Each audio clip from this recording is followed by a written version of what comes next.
du temps libre, moi c'est Anso et aujourd'hui on se retrouve pour une nouvelle vidéo. En fait c'était notre lecture avec ma belle-sœur, lecture commune du mois de janvier, février et mars, chaque mois un tome. Et du coup, comment regrouper 3 avis lecture en une seule vidéo. Je vais donc vous parler de Campus Drivers de C.S. Quill chez Hugo Roman. Voilà. On va faire au fur et à mesure, je vais quand même vous parler un peu de chaque tome. Donc on commence du coup par le 1. Déjà les Campus Drivers c'est quoi ? Eh ben c'est 4 bonhommes. Il va falloir que je me souvienne des prénoms, ça c'est autre chose. Lane, Donovan, Lewis et Adam. Je crois que le 4e c'est Adam, j'ai un petit doute. Alors déjà vous allez me dire pourquoi il y a 4 potes dans ce groupe et 3 tomes. Ouais, il y en a un, il n'a pas le droit à son tome et je trouve ça un peu dommage aussi, mais bon, c'est comme ça. Du coup, c'est 4 potes qui vont faire un peu les taxis du campus, grosso modo. Ils bossent, ils sont tous dans une grande fac et ils ont décidé que ce serait une bonne idée de business, et ils ont raison en fait, de faire justement les campus drivers, donc c'est les taxis du campus, grosso modo. Donc déjà, ils ont une super bonne idée. Et apparemment, ils gagnent pas mal leur vie avec ça. Donc, ils sont pas cons. Du coup, dans ce tome-ci, on va suivre Lane qui vit dans un appart. Lui, il vit seul. Et bon, il a un petit secret. Enfin, un secret. Disons que les potes le savent, hein. Mais il y a quelque chose qui le travaille en fait. Et il n'arrive pas à passer outre. Et c'est normal. Il a vécu quelque chose, voilà, c'est pas facile pour lui. Et un soir, il va rentrer chez lui. Il va découvrir une nénette en pleurs et puis assise devant la porte d'un de ses voisins d'étage en fait. Enfin, lui il est plus haut, mais voilà, quand il monte par les escaliers, il la voit comme ça, un peu désespérée. Il essaye d'être gentil avec elle et pourtant c'est pas forcément dans son caractère. Et finalement, et ben, cette nénette, elle va se retrouver à dormir chez lui. Alors pas tout de suite quoi, mais elle va lui faire de la peine en fait. Voilà, le côté humain va ressortir, il va se dire bon allez, viens dormir sur mon canapé, et puis finalement cette situation va durer. En fait cette nénette c'est Loïs, qui s'est fait plaquer par son mec, qui vit donc dans le même immeuble que Lane. Et c'est un peu compliqué pour elle, et voilà, elle va pouvoir squatter un peu le canapé de Lane. Et vous vous doutez bien que de fil en aiguille, les choses vont un peu changer. Alors oui, Loïs et Lane. Ouais, je pense que vous avez la ref. L'autrice s'est amusée là-dessus et les personnages eux-mêmes s'en amusent, donc c'est franchement drôle. Ils sont agréables à suivre, eux deux, et le groupe de potes. Ce que j'ai aimé aussi, c'est que les choses ne se font pas en un claquement de doigts en fait. On voit la relation évoluer, ils ont du mal à supporter, clairement. C'est un peu compliqué. Pourtant, Lane lui a proposé de squatter son canapé et Loïs, elle a accepté. Donc on se dit qu'ils n'ont pas vraiment de raison d'être froids et distants. Et voilà, ils peuvent discuter, mais c'est un peu compliqué entre eux. Donc on voit la relation naître et évoluer et ça, c'est top. C'est top. Au final, c'est une petite romance qui se lit bien, vite, c'est prenant, c'est addictif. Voilà quoi, ça casse pas 3 pattes à un canard peut-être, mais moi j'adore le concept, j'adore le groupe de potes, j'ai adoré les 2 personnages. Faut quand même dire qu'en général dans les romances, les nénettes elles me laissent... vous voyez un peu le genre, je sais pas pourquoi je les aime pas toujours. Et là j'ai adoré, elle a un piquant, un mordant, et entre les deux ça marche très bien. Et voilà. Donc une petite romance, oui, mais c'est très appréciable et agréable en fait. Donc si vous avez envie de romance, allez lire Campus Drivers. On passe au 2e tome, Book Boyfriend.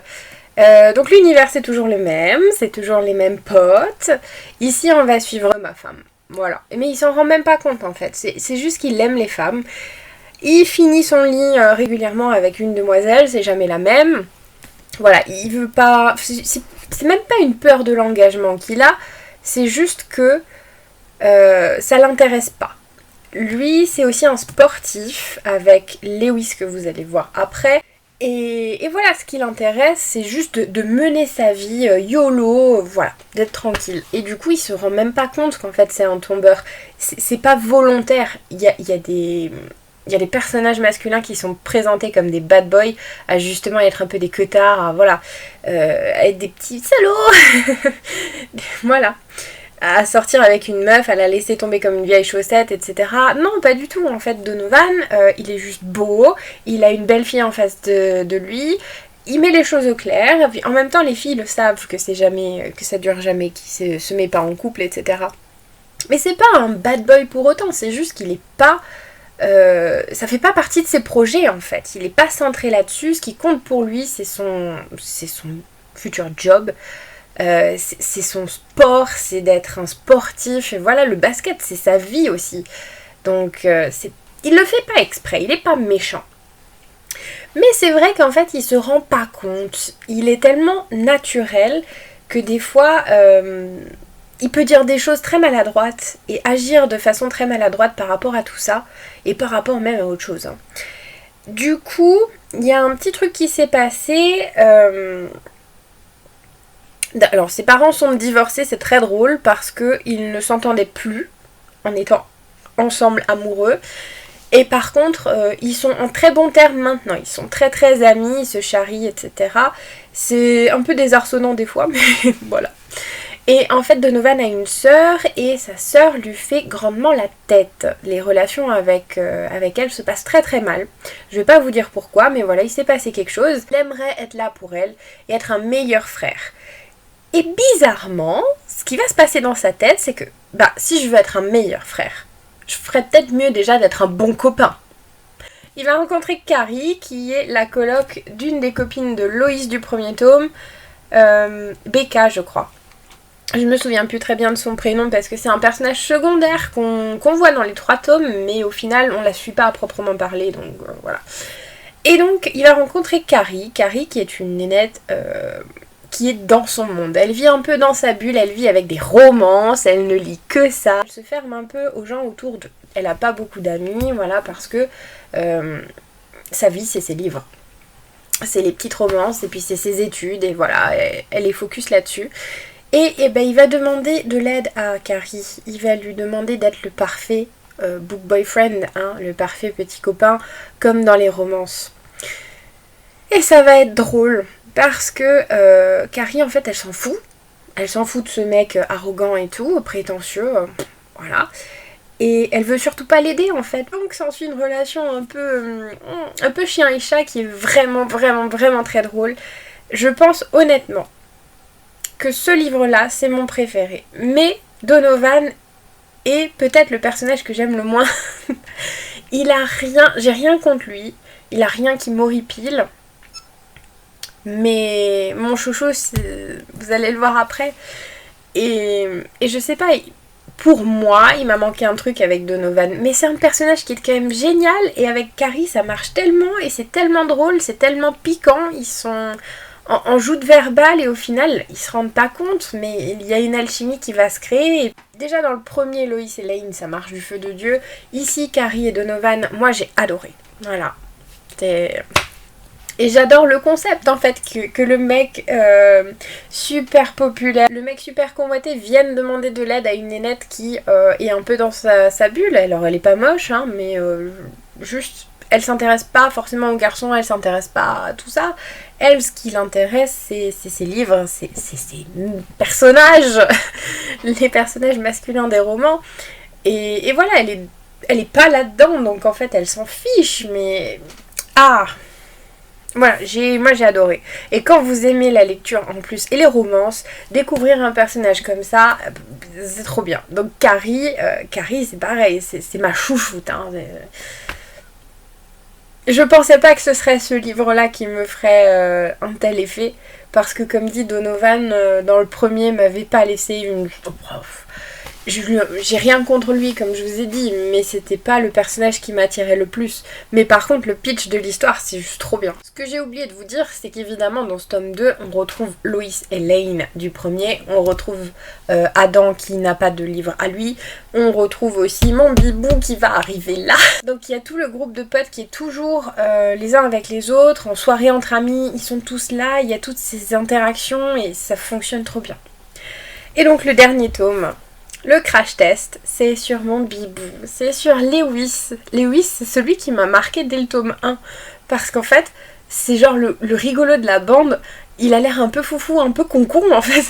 Des fois, il dit des trucs genre... il a l'air lourd. Et par contre, je pense que c'est limite le tome qui m'a le plus déçu parce que...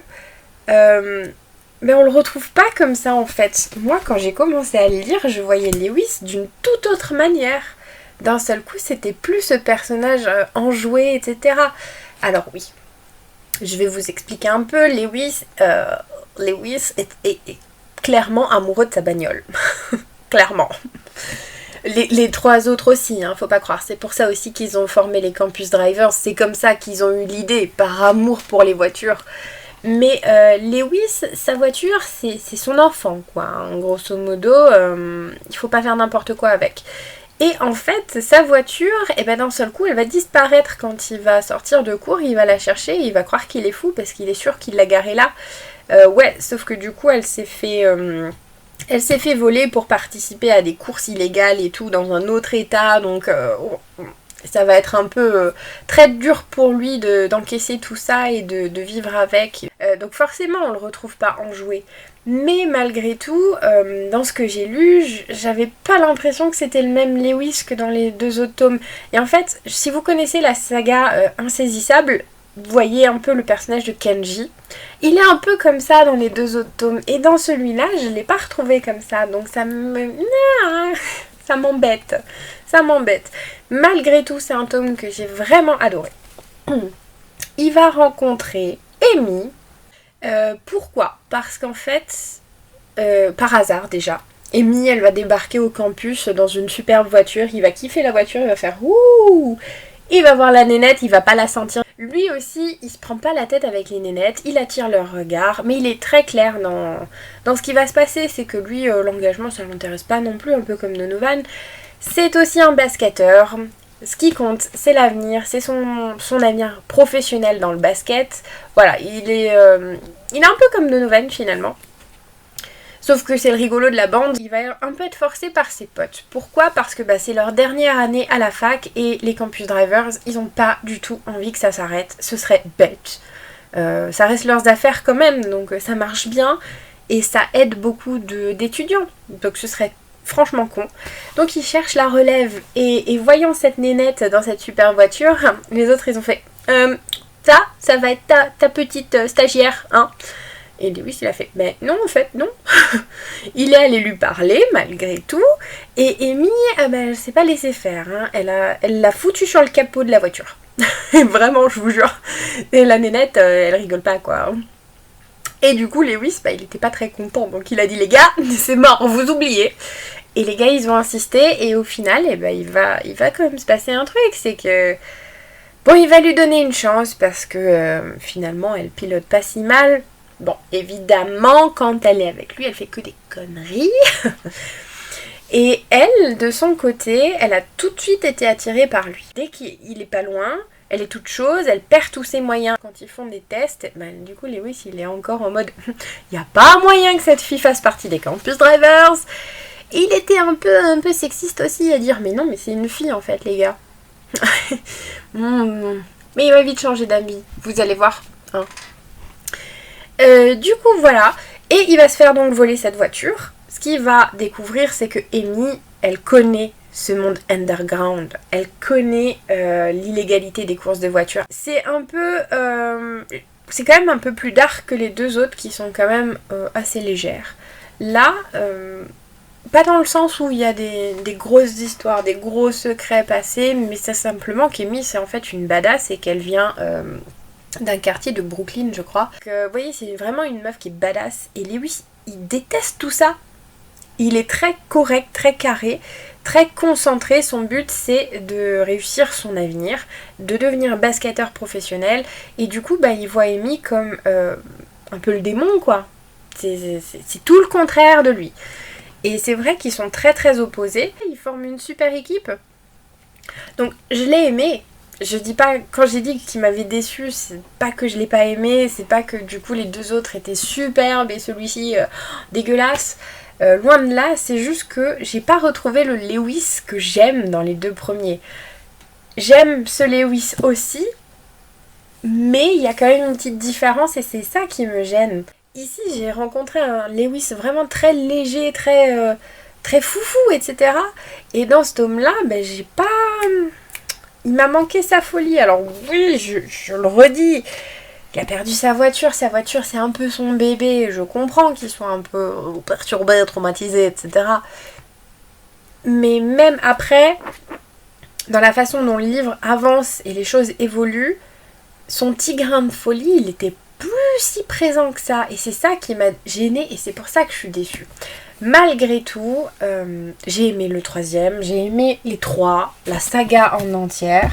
C'est aussi pour ça que je vous fais une vidéo sur cette superbe saga. Si vous cherchez des romans sans prise de tête, je vous conseille du coup cette saga. On est juste dans des ados, des étudiants, des jeunes adultes plutôt, qui se découvrent et surtout qui sont unis du coup par ce lien d'amitié et j'adore, voilà, je vous la conseille, un peu comme Braillard, c'est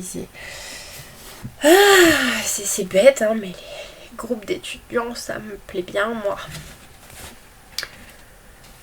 Ouais, je sais pourquoi, parce qu'en plus de l'amour, voilà, romance et tout, on a ce côté pote, le côté amitié. C'est vrai que dans certaines romances, on est juste en mode, il y a un personnage masculin, un personnage féminin, ils vont s'aimer, ils vont se faire mal, ils vont s'aimer, ils vont se faire mal. Sauf que bon, il y a les copains aussi, hein. Donc voilà. Voilà. Je pense que j'ai fait le tour, que je vous ai dit tout ce que j'avais envie de vous en dire. Voilà, n'hésitez pas à me dire si vous avez déjà lu la saga, quel est votre tome préféré, dites-moi tout, quel est le personnage qui vous a fait le plus chavirer. Ouais, parce qu'on peut dire chavirer carrément. Dites-moi tout, je veux tout savoir parce que cette saga, vraiment je l'aime beaucoup. Je l'aime beaucoup. Vous le voyez encore, je souris comme une andouille. Hein. Bref, je me tais. Je vous remercie d'avoir regardé la vidéo et je vous dis à bientôt pour une prochaine. Bye!